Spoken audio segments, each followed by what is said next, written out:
TWM podcast.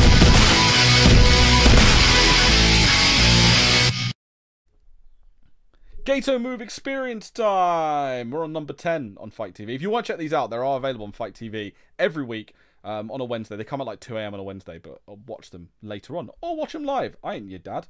But Save them up and watch a load in one go. Why not? Spoil yourself. So this is Gatoh Move 10, which I believe is 409 out of all the shows. It's hard to keep up because they did skip one. They keep skipping random episodes. So there was one bit, like this is like not the one that was the one after the big show they had in the arena. There's one in between, so they've just skipped one. Don't know why. Yeah, it's a bit odd. Emi Sakura is dressed smartly for this occasion, and everyone is dressed in Mario and Luigi and Monster stuff. I think it's some sort of Japanese thing, but all I could think of was Mario and Luigi. So there's a Japanese monster festival at this time. So at the end of the show, you see Bali and Aki wearing like a devil mask, and the sort of like head pack thing, the thing in the first match had. Oh, Sayaka Obihiro, who was Onihiro. Yeah, that was actually like the good guy in the story, so that's where it sort of builds into the show. Yeah, no, because I was very confused by the end of this. The tea time bit. We'll get to that in a bit. We also see that Bali and Aki doesn't understand phones, and Emi Sakura cuts a promo for Pro Wrestling in even English, and then Bali and Aki is her voiceover for the rest of the promo, and she just mouths along with it. Because why not? We then get into opening match. Saki and Tamura over Nick and Sayaka Obihiro. I did check up on Nick or someone on excursion from Singapore on this show. Tamura, I don't know if we've had him on before. I cannot remember. No, he doesn't ring a bell. Nick and Tamura, they graps a lot to open. We get Onihiro and Nick double team, but then Saki starts twisting the head/headwear of Onihiro. Saki and Tamura work over Onihiro's... I wrote down, Saki and Tamura work over Onihiro's alien head. You could tell I didn't understand what was going on in this match. Lucha laws, because they start trying to remove the headgear, which is kind of like a mask. Would that be a DQ? I don't know. Well, yeah, because it's New Japan always invoke. Well, they don't invoke it as a DQ, but it is widely sort of respected that masks are like sacred in Japan. It depends. Emi Sakura's roughing this. It depends how much she gives a shit. Which is usually not a lot. Yeah. She's just thinking about winning the main event, isn't she? Yes, of course, because she always as goes is over. every show. Fan pushes Tamura into a drop kick and Nick runs wild. Tamura then hits like a big dirty gut punch. Proper, just really hard smack. Oh, yeah. Full on, like, full fist as well. Yeah. Like a Kataru crusher from Nick. Tamura then and Orihiro fight over someone being given the Cobra, which was weird. Tamura hits a big chop. Saki locks in the stunt rider stretch, but that gets broken up. We get like they double team elbow. And then one of my favourite bits in this, so Obihiro gets on the shoulders of Nick, and they go over to do some sort of double team move, but then Obihiro touches the lights and gets electrocuted, which precedes everyone else to get electrocuted, so everyone then goes down. Apart from Emi Sakura, who did touch them, yet wasn't affected by it. So I was like, come on, Emi, at least sell the electricity. No, she doesn't. She's not affected by electric type Joshi wrestlers. She's a grass type. She's too hardened for that. Like if that was improv, that was genius. I love that. Then Tamura just yeets Obihiro's head into the crowd, the alien head. She didn't actually behead her. PK for the win. Really fun, really silly, really Gatoh move. Bali and Aki then over Yuna Mizumori. We get a very polite handshake to open proceedings and some very quick wrestles. And then Aki nearly wins immediately with a roll-up. Aki then challenges her to a shoulder charge and then just trips her up because dastardly Bali and Aki. A dastardly foreigner. I love very Japanese. Yeah. No, dastardly foreigner, learning the language fluently. How dare he? Monster. Embracing the culture fully. Disgusting. Then works her over, does like this nice cross-leg crab, and then Mizumori gets the wall. Aki, the mad lad, decides to do a gorilla press into a gutbuster after someone just got electrocuted. The maniac. Crazy foreigner. Your part of this podcast is becoming incredibly Brexit as we go on. Like, Mizumori then hits her backdrop and the catapult and some dancing elbows. So I found out she was an idol. So she was actually one of the J-pop idols and then became a wrestler, like so many others. Hits an avalanche for a near fall. Mizumori hits a spin kick for a near fall, and then a Boston Crab, but Aki fights out.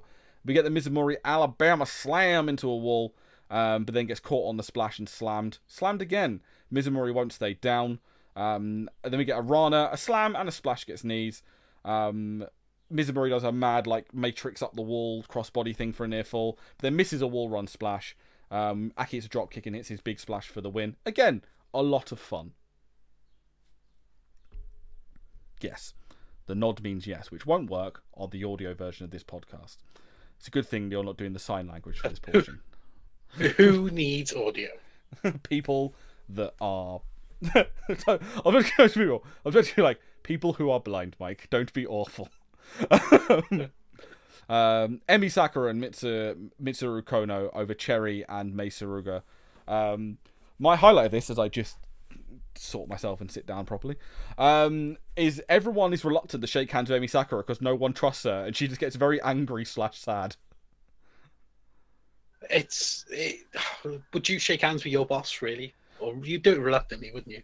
But it's one of those things of, like, she's built this... She made her own bed, and now she lies in it. Because she's been a dick for the last, like, 5 weeks on Gatoh Move.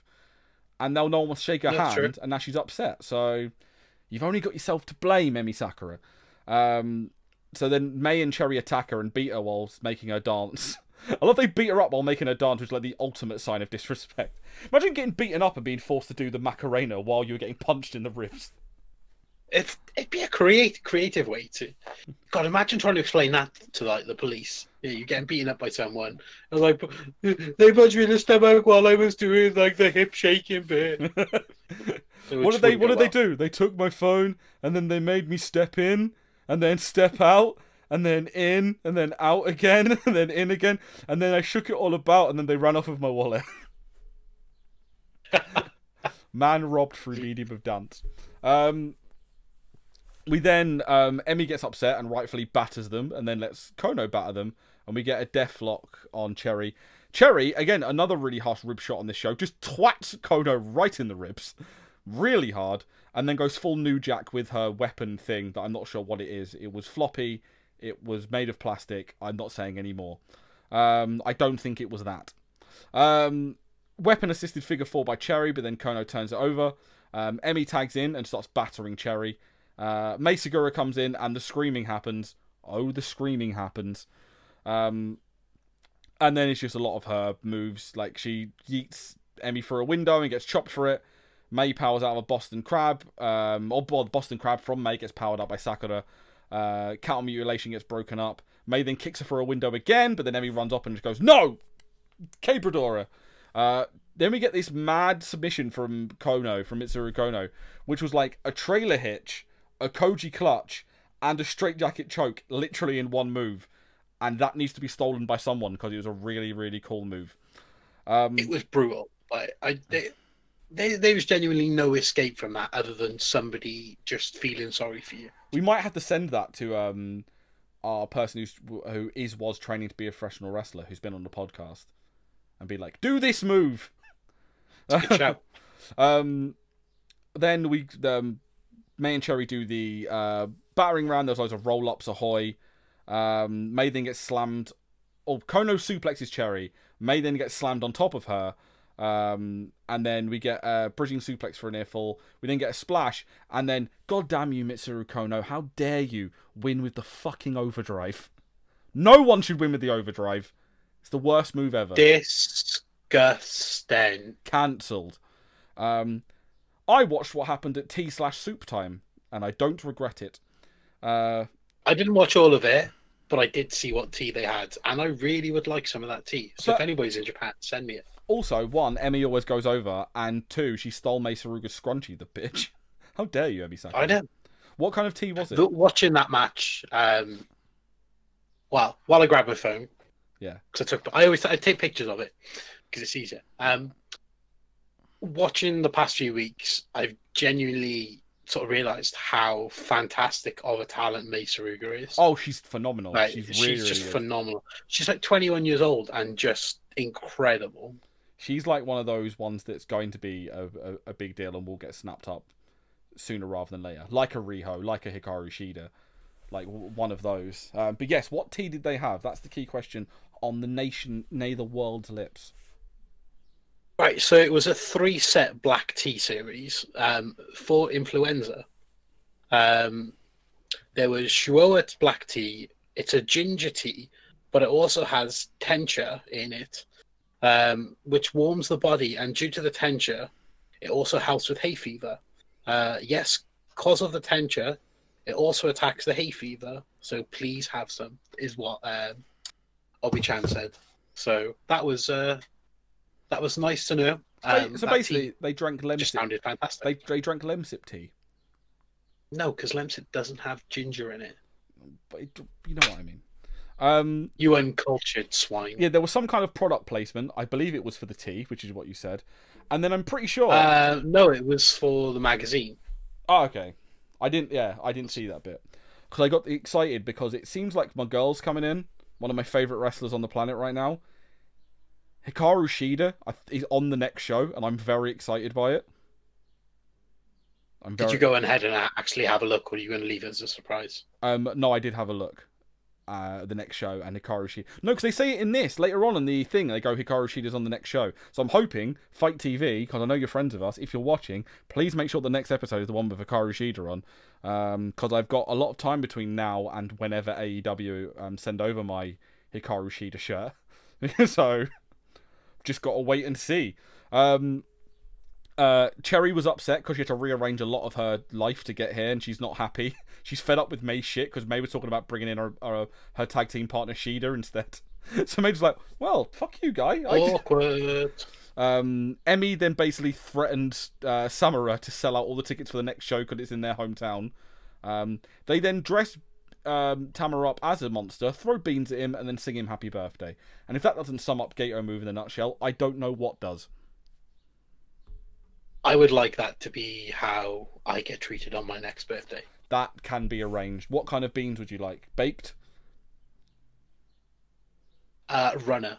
I'll go with. Oh, I see you're a man of culture. Well, I was considering fava beans, but you know, you might get Hannibal Lecter to it up. So